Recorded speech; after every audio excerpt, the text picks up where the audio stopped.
சொல்லுங்கம்மா. Hello, Esther Bharathi அம்மாவா? சொல்லுங்கம்மா. எஸ்ஆர் பாரதி தான். ஜெபம் பண்றதுக்காக ஃபோன் பண்ணேம்மா. என் பிள்ளைங்க 10th 12th படிக்கிறாங்க. அவங்க நல்ல மார்க் எடுக்கணும். அதுக்காக நீங்க ஃபோன்லயே ஜெபம் பண்ணுங்கம்மா.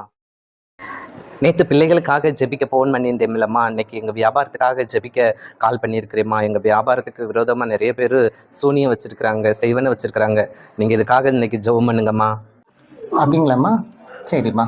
நேற்று உங்கள் பிள்ளைங்களுக்காக ஜெபித்து இன்றைக்கி உங்கள் வியாபாரத்துக்காக ஜெபிக்கிறேன். கவலைப்படாதீங்க, நல்லா ஓடும். ஜெபம் செய்யலாம். அம்மா 2 நாளும் எனக்காக ஜெபம் பண்ணீங்கல்லம்மா. இன்னைக்கு ஒரு ஜெப குறிப்புமா. எங்கள் வீடு கட்டியிருக்கிறேன். அந்த வீட்டுக்கு மேலே இன்னொரு ரூம் எடுக்கலான்னு இருக்கிறேன். அந்த ரூமுக்கு எடுக்க கொஞ்சம் பணம் தேவைப்படுது. நல்லபடியாக கட்டணும். அதுக்காக ஜெபம் பண்ணிக்கோங்கம்மா.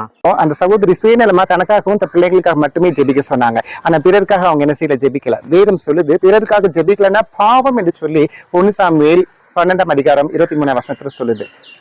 பாவம் செய்யாதிருங்க, பிறருக்காக ஜெபிங்க.